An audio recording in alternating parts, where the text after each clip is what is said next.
من صياغة مشروع الدستور الجديد غدا الثلاثاء. المتحدث باسم اللجنة محمد سلماوي قال إن اللجنة ستناقش ما تبقى من مواد القوات المسلحة في الدستور، لا سيما المتعلقة بتعيين وزير الدفاع ومحاكمات المدنيين عسكريا والأنشطة الاقتصادية للقوات المسلحة.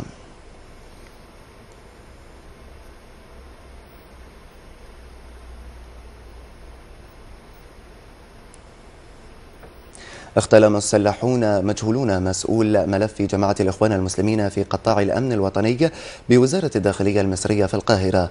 مصادر رسمية أكدت أن مسلحين أطلقوا النار على محمد مبروك في حي مدينة نصر شمال شرقي العاصمة، ما أسفر عن مقتله في الحال. وأضافت أن مبروك كان يشارك في جميع التحريات في قضية محاورة اغتيال وزير الداخلية الشهير الشهر الماضي.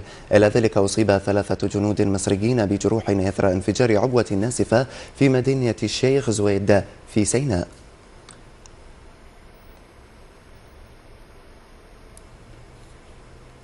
دعا تحالف دعم الشرعية في مصر إلى ضرورة إجراء مفاوضات مع الحكومة لإخراج مصر من الأزمة التي تلت عزل الجيش للرئيس السابق محمد مرسي، مشيرا إلى أن الحوار هو السبيل الوحيد لإنهاء الأزمة التي تشهدها مصر.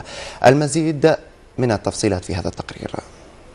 في سابقة تكتنفها الغرابة العارمة، دعا التحالف الإسلامي الذي تقوده جماعة الإخوان في مصر لعقد مفاوضات من أجل الخروج من الأزمة السياسية التي تشهدها البلاد منذ عزل الرئيس السابق محمد مرسي، بعد شهور من الاحتجاجات والصدامات الدموية التي وقعت بين مناصري مرسي ومعارضيه وبين جماعة الإخوان والقوات الأمنية المصرية. التحالف الوطني لدعم الشرعية ورفض الانقلاب دعا في بيان له جميع القوى الثورية والأحزاب السياسية والشخصيات الوطنية للدخول في حوار عميق حول كيفية الخروج من الأزمة الراهنة. وتتلخص نقاط الدعوة لرفض الانقلاب وعودة الشرعية الدستورية والمسار الديمقراطي بمشاركة الأطراف السياسية كافة ودون احتكار من أي طرف ودون إقصاء لأي طرف، على أن تكون المعارضة السلمية هي السبيل الوحيد لإنهاء الانقلاب وعودة المسار الديمقراطي. من جانبها أصدرت دائرة الأحزاب السياسية بالمحكمة الاتحادية العليا قرارا بتأجيل جميع الدعاوى القضائية المطالب بحل حزب الحرية والعدالة الذراع السياسي جماعة الإخوان حتى جلسة 15 من فبراير شباط. وجاء قرار الدائرة بفتح المجال للاطلاع على تقرير هيئة المفوضين الذي أوصى بقبول الدعاوى وحل الحزب. وللمزيد من التفصيلات ينضم إلينا بالصوت والصورة من القاهرة مباشرة الكاتب والمحلل السياسي أيمن سمير. أهلا بك سيدي الفاضل. بداية، كيف تقيمون دعوة جماعة الإخوان للحوار، وهل وصلت الجماعة إلى قناعة بأن الحوار هو الطريق إلى الحل؟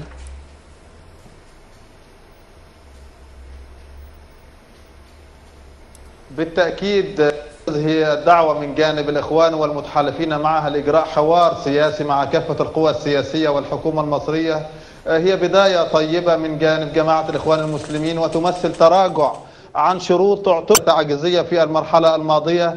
الجماعة كانت تطالب في الماضي بإعادة مجلس الشورى والعودة لدستور 2012 وإعادة الرئيس السابق محمد مرسي، لكن البيان الأخير للجماعة خلا من هذه المطالب. جماعة الإخوان المسلمين قد نوع من التنازل. يجب على جميع القوى السياسية والحكومة أن تشجع الإخوان على المضي قدما في الحوار السياسي، لكن فكرة فرض شروط مسبقة من جانب الحكومة أو حتى من جانب جماعة الإخوان المسلمين لا يخدم فكرة الحوار. أنا أعتقد أن ما تقدمت به جماعة الإخوان في هذا البيان هو يمكن وصفه بالعرض الافتتاحي. هذا العرض يمكن المساومة عليه والحوار حوله قبل بدء النقاش، لكن عندما تجلس الأطراف إلى طاولة المفاوضات أعتقد أنها يمكن التوصل إلى نتائج مرضية تخرج مصر من هذه الأزمة.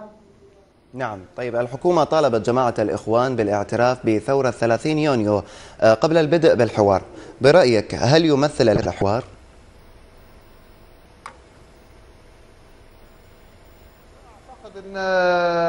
أن مثل هذه المناوشات الكلامية يمكن أن تعطل الحوار. أنا أتصور أن الآن هناك إرادة سياسية لدى الطرفين لإجراء حوار معمق وحقيقي البلاد من هذه الأزمة، لأن الواقع الحقيقة أن الحكومة لم تستطع أن تمحي جماعة الإخوان المسلمين تماما من الشارع السياسي المصري، كما أن جماعة الإخوان المسلمين فشلت في إرضاء الشارع المصري أثناء حكم الرئيس السابق محمد مرسي، وبالتالي كلا يحتاجان إلى أن يكون الحوار، والحوار وحده هو المخرج. وإذا نظرنا إلى بنود خريطة الطريق مثلا التي تلتف حولها الحكومة المصرية في الوقت الحالي لا تختلف كثيرا عن خريطة الطريق التي طرحها الرئيس السابق في آخر خطاب له قبل عزله.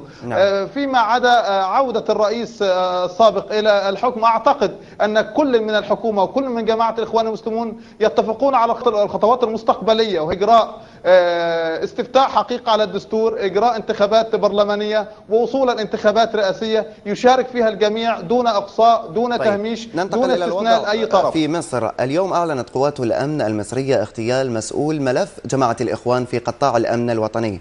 هل سنشهد في الوقت المقبل صراع في مصر ودخول مصر في مرحلة خطيرة؟